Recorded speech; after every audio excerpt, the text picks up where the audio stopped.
کرتے تھے باقاعدہ. پھر تیسرے خلیفہ نے ان کو ملک بدر کر دیا، کہا شام بھیج دیا جائے، اور وہاں بھیج دیا. کہا کیونکہ یہ مدینے کے لیے تو صحیح نہیں ہے، بغاوت کا ماحول بنا رہے ہیں. اب وہاں سے بھیجا گیا شام. بہرحال جیسے تیسے پہنچے شام. پہلا دن تھا جب دیکھا، کہا کہ میں نے دمشق والوں سن رکھا تھا کہ دمشق میں تو بہت پیسہ ہے، تم لوگ تو سب سڑکوں پہ سو رہے ہو. کہا دمشق میں پیسہ ہے امیر شام کے پاس، عوام کے پاس کچھ نہیں ہے. یہ میں پاکستان کا حال نہیں سنا رہا.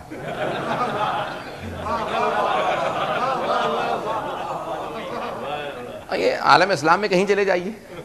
میں خود کیوں پاکستان سے اس لیے پاکستان کو کہہ سکتا ہوں، دوسروں کہتے ہیں سمجھتے ہیں تنقید ہو رہی ہے. اللہ ایک بڑا عجیب و غریب عالم تھا. پہنچے، جیسے ہی پہنچے تو کہا کہ نہیں، یہ پیغمبر اسلام کی روش نہیں ہے، سنت رسول خدا یہ نہیں ہے کہ لوگ فقر و فاقے میں مریں. اچانک دیکھا سامنے کوئی گھوڑے پہ سوار آ رہا ہے، سونے کا لباس ہے اور مخمل، اور نہ جانے ان کا گھوڑے کا یہ عالم ہے. کون ہے؟ کہ یہی تو معاویہ.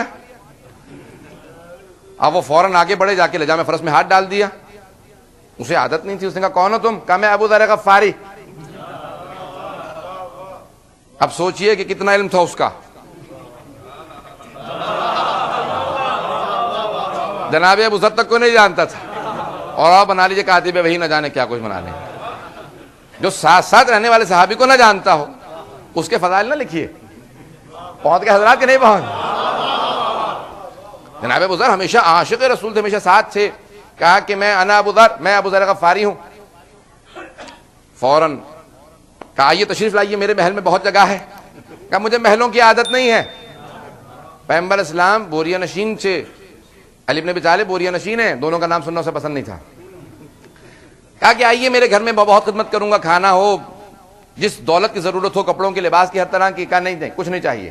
گھر چلے گئے. اس کا ایک غلام تھا، بہت عقل مند تھا، تیز سا. کہا میں تجھے آزاد کر دوں ایک شرط پہ. یہ سونے کے 20,000 سکے ہیں، اشرفیاں، گولڈ کوائنز ہیں، جیسے آج. کہا 20,000 یعنی جیسے 2 ملین کہہ لیجیے، 20 ملین کہہ لیجیے، اس زمانے میں رقم. کہا کسی طریقے سے ابو ذر کو دے دے، اگر دے دے گا تو آزاد ہے. اب ہر غلام آزادی چاہتا ہے.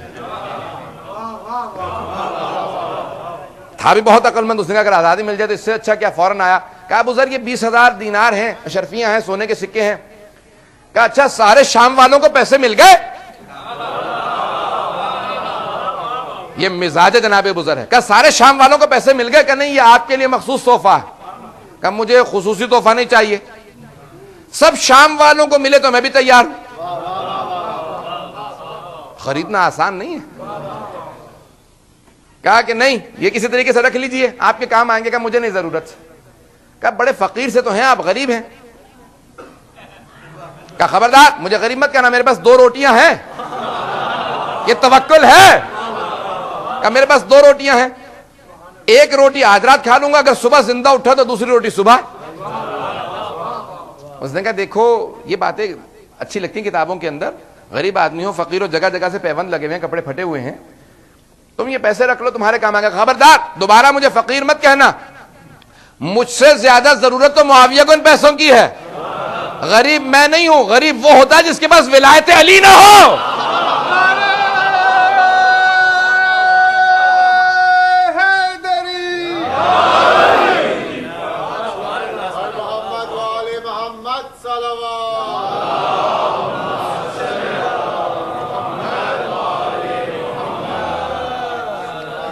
کہا غریب وہ ہے جس کے پاس ولایت علی نہ ہو، میرے پاس ولایت علی ہے. بس ایک مرتبہ اٹھا، واپس آیا، جیسے بھی ہوا. آنے کے بعد کہا معاویہ سے، کہا کہ یہ پیسے اپنے پاس رکھ لو، وہ بکنے والا نہیں ہے. کہا تم نے کوشش کی کہ اگر میں نہیں خرید سکتا تو کوئی نہیں خرید سکتا. کہا ابو ذر از ناٹ فار سیل. وہ ولایت علی کو چھوڑنے والا نہیں ہے. کہا پھر واپس بھیج دو، یہاں اس کا کوئی کام نہیں ہے، شام میں اس کا کوئی کام نہیں. واپس مدینے پہنچے. اتنی زحمتوں کے بعد، اس زمانے میں مدینے سے شام گئے زحمتوں سے، اور جب واپس آئے تو اونٹ کی کھال پہ باقاعدہ ان کو جب بٹھایا گیا تو کہا جاتا ہے کہ کوئی وہاں پہ پالان نہیں تھا اور اہتمام تھا، ساری ان کی ٹانگوں پہ زخم ہو گئے، بوڑھے تھے. پہلے دن پہنچے، دیکھا ناانصافی ہو رہی ہے، فوراً بول اٹھے. کہا یہ غلط ہے. جیسے کہا یہ کام غلط ہے تو اس نے، قاضی نے فوراً کہا تم کون ہو؟ کہا میں ابو ذر ہوں. کہا میں خلیفہ کا اپوائنٹڈ قاضی ہوں. کہا میں رسول خدا کا اپوائنٹڈ صحابی ہوں.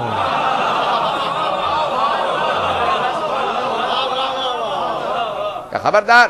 کہا اس کو گرفتار کر لو. جناب ابو ذر کو گرفتار کیا گیا، لایا گیا، جس خلیفہ کے پاس لے گیا. کہا کہ یہ گستاخی کر رہا ہے، یہ کہتا ہے کہ اس کو آپ کا اپوائنٹڈ آدمی قبول نہیں ہے. کہا کیا بات ہے ابو ذر تم واپس آ گئے؟ کہا ہاں اس کو منظور نہیں تھا کہ میں وہاں رہا ہوں, اس نے واپس بھیج دیا ہے. کہا پہلا ہی دن ہے تمہارا اور پھر دوبارہ تم نے وہی حرکتیں شروع کر دی جس کی وجہ سے تمہیں ملک سے ایگزائل کیا گیا تھا. یہ ہے جناب ابو ذر. کہا کہ دیکھو بات سنو, میں نے خود رسول خدا کو اپنی آنکھوں سے اور اپنے کانوں سے سنا ہے, دیکھا ہے آنکھوں سے کہتے ہوئے کہ جب میرے ممبر پہ بنو امیہ آ جائے تو دین کی فاتحہ پڑھ لینا. وہ بنو امیہ سے پورا سلسلہ, وہ سارا کا سارا خاندان بنو امیہ کا تھا. یہ جملہ کہا ابو ذر تم جھوٹ بول رہے ہو. کہا بات سن, نہ مجھے جھوٹ کی عادت ہے نہ شوق, میں ہمیشہ سچ کہا کرتا ہوں. کہ جا گواہ لے کے آ نہیں تو تجھے کوڑے ماروں گا. پیغمبر میں جھوٹی حدیث باندھنے کے کوڑے ہیں. ایک مرتبہ جناب ابو ذر کھڑے ہوئے دربار میں, کہا تم میں سے بہت سے افراد موجود تھے جب پیغمبر نے مجھ سے کہا تھا کوئی گواہی دے دو, لیکن وہ درباری ہو چکے تھے, اب سب خاموش ہیں. جناب ابو ذر اسی در پہ آئے جہاں ہر مشکل کی مشکل کشائی ہوا کرتی تھی. آنے کے بعد دستک دی, کہا مولا مجھے آپ کی مدد کی ضرورت ہے. مولا نے فوراً کہا ابو ذر تمہیں ضرورت ہے, چلو. یہ نہیں کہتے کہ میں سوچ لوں حکومت کا معاملہ, نہیں, فوراً آئے. کہا کہ میں گواہی دیتا ہوں جو ابو ذر کہہ رہا ہے سچ ہے. کہا یا علی آپ نے ایک طرفہ فیصلہ کیا, ون سائیڈڈ بات ہے, آپ نے صرف ابو ذر کی سنی ہے, میری سنی ہی نہیں. توجہ حضرات کی, صرف ابو ذر کی سنی, میری بات نہیں سنی.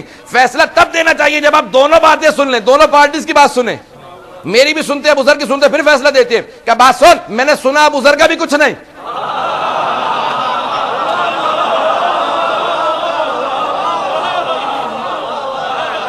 کہ فیصلہ جو میں نے دیا ہے وہ ابو ذر کا سننے کے بعد نہیں, پیغمبر کی حدیث پہ دیا ہے.